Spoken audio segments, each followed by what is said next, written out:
नमस्कार मंडळी, स्वागत आहे तुमचं सिम्पली मराठीमध्ये, जिथे मी तुमच्यासाठी घेऊन येत असते घर आणि स्वयंपाकघर रिलेटेड खूपच उपयुक्त अशा काही टिप्स अँड ट्रिक्स जी आपली रोजची अवघड वाटणारी कामे सोपी करण्यात मदत करतात। मला आशा आहे की आपल्या इतर व्हिडिओप्रमाणे आजचा हा व्हिडिओसुद्धा तुम्हाला नक्कीच उपयोगाचा ठरेल। चला तर थोडाही उशीर न करता आजची पहिली टिप पाहूया। तर आजची आपली पहिली टिप आहे या पुस्तकांविषयी। आपल्या पुस्तकांच्या कपाटांमध्ये असलेली ही बरीचशी जुनी पुस्तकं जी आपली रेग्युलर वाचणं काही होत नाही आणि कधीतरी उघडल्यानंतर या पुस्तकांमधून एक प्रकारचा वास येऊ लागतो, दुर्गंधी येऊ लागते। बरेच वेळ मॉइश्चरमुळे यातली जी पानं आहेत ती सुद्धा खराब होऊ लागतात। अशी ही घरातील जुनी पुस्तकं दिवसेंदिवस अशी खराब होत जाऊ नये किंवा यामध्ये एक प्रकारची दुर्गंधी तयार होऊ नये यासाठी एक ट्रिक आपल्याला करायची आहे। यासाठी खूप काही नाही तर आपल्या घरामध्ये असलेली ही टॅल्कम पावडर म्हणजे कुठलीही फेस पावडर जी तुम्ही रोज वापरता ती टॅल्कम पावडर घ्यायची आणि पुस्तकांच्या पानामध्ये ती अशी थोडी थोडी टाकून स्प्रेड करायची आहे। टॅल्कम पावडरमुळे दोन फायदे तर नक्कीच होतील। एक म्हणजे यामध्ये जर मॉइश्चर तयार झालं असेल तर टॅल्कम पावडर ते सोक करून घेईल। त्याचबरोबर टॅल्कम पावडरमध्ये आपली स्वतःची एक खूप छान रिफ्रेशिंग असा सुगंध असतो, तर तो सुगंध सुद्धा या पुस्तकामध्ये पसरेल। त्यामुळे पुस्तकांमध्ये कुठलीही दुर्गंधी तयार होणार नाही। मॉइश्चर असेल तर तेही दूर करण्यास मदत होईल। टॅल्कम पावडर टाकल्यानंतर एकसारखी त्या पुस्तकांमध्ये ती पसरून घ्या आणि यानंतर तुमच्या बुकशेल्फमध्ये हे पुस्तक ठेवून द्या। तर तुम्ही पाहाल टॅल्कम पावडर स्प्रेड केल्यामुळे तुमचं पुस्तक अगदी वर्षानुवर्ष असंच छान व्यवस्थित राहण्यास मदत होईल। कुठलीही दुर्गंधी यामध्ये तयार होणार नाही, पानं सुद्धा चिटकणार नाही। तर आपल्या पुस्तकांवरती टॅल्कम पावडरचा असाही उपयोग तुम्हाला कसा वाटला कमेंट करून सांगायला विसरू नका। आणि याची आपली पुढची टिप आहे पाण्याच्या बॉटल विषयी। जर तुमच्या घरात सुद्धा शाळेत जाणारी लहान मुलं असतील किंवा घरात जर कोणी ऑफिसला जात असेल ते पाण्याची बॉटल नेत असतील किंवा आपण कुठे बाहेर जात असताना छोटासा स्नॅक्सचा डब्बा किंवा पाण्याच्या बॉटल या नेत असतो, त्यावेळेस ही ट्रिक आपल्याला खूपच उपयोगाची ठरणार आहे। तर पहा, शाळेत जाणाऱ्या मुलांना किंवा ऑफिसमध्ये जाणाऱ्यांना आपण अशा एखाद्या टिफिन बॅगमध्ये एखादा डब्बा, स्नॅक्सचं छोटंसं पॅकेट वगैरे किंवा पाण्याची अशी बॉटल देत असतो। त्यावेळेस होतं काय, पाण्याची बॉटल बॅग छोटी असो किंवा मोठी कुठल्याही बॅगमध्ये ठेवली की ही बॉटल अशी सारखी सारखी थोडीशी जरी या बॅगेची मूवमेंट झाली की ही बॉटल सारखी सारखी पडते आणि त्यामुळे या बॉटलमधलं बऱ्याच वेळ पाणी लीक होण्याची सुद्धा भीती आपल्याला राहते आणि ही सारखी बॉटल आपल्याला सरळ उभी करावी लागते। पाण्याची बॉटल ही जर सारखी अशी पडत राहिली तर त्यातलं पाणी सांडून आपले इतर वस्तू सुद्धा खराब होण्याची भीती आपल्याला नेहमी वाटत राहते। तर यावरती अगदी सोप्पा असा जुगाडू हॅक मी तुमच्यासाठी घेऊन आलेली आहे।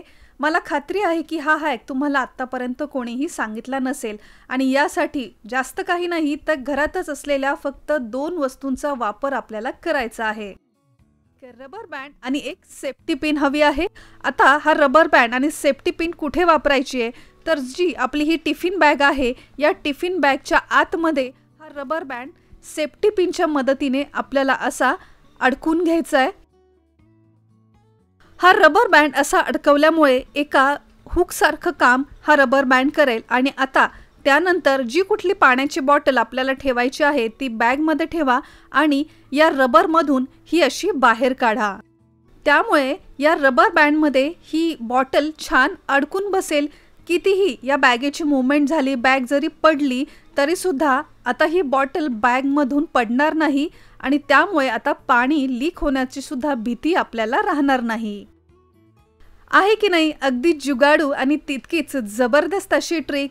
तर ही ट्रिक तुम्हाला कशी वाटली आम्हाला नक्की सांगा। त्याचबरोबर ही ट्रिक जास्तीत जास्त तुमच्या फ्रेंड्स अँड फॅमिली सोबत सुद्धा नक्की शेअर करा, त्यांना सुद्धा याचा नक्कीच उपयोग होईल। आपल्या रोजच्या चहासाठी वापरण्यात येणारी ही चहा पावडर नक्की शुद्ध आहे ना? यामध्ये कुठली भेसळ किंवा आर्टिफिशियल रंगाचा तर वापर केलेला नाही ना?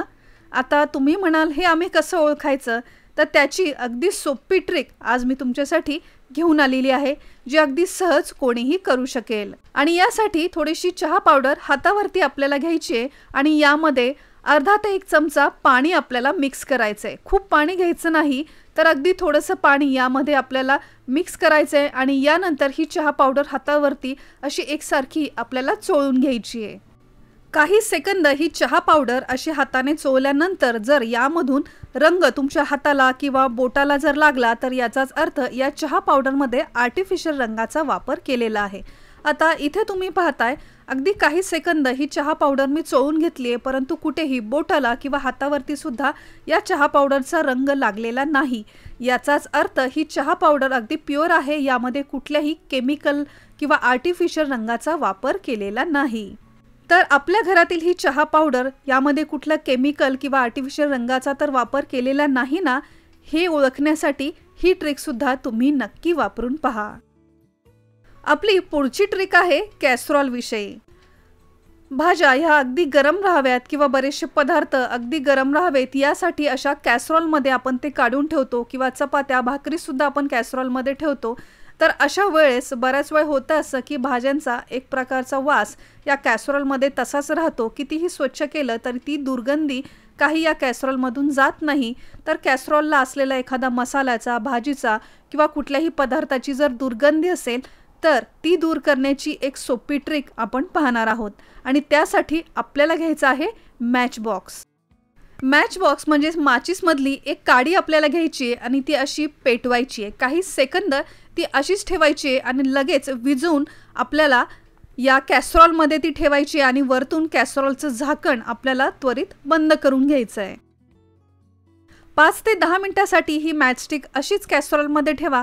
10 मिनिटांनंतर आता ही बाहेर काढून घ्या आणि कॅसरॉल पुन्हा एकदा स्वच्छ करा। तर तुम्ही पाहाल मॅचस्टिक यामध्ये पेटवल्यामुळे याचा जो धूर आहे या धुरामुळे कॅसरॉलमध्ये असलेली जी दुर्गंधी आहे ती दूर होण्यास मदत होते।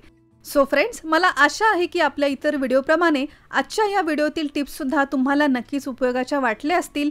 माझी ही मेहनत जर तुमच्यापर्यंत पोहोचली असेल तर व्हिडिओला एक लाईक नक्की करा आणि अजून जर तुम्ही सिम्पली मराठी या चॅनलला सबस्क्राइब केलं नसेल तर वाट कसली पाहताय, लगेच सबस्क्राइब करा, हे अगदी फ्री आहे। सबस्क्राइब बटन समोर एक नोटिफिकेशन बेल आहे, ते सुद्धा प्रेस करायला विसरू नका।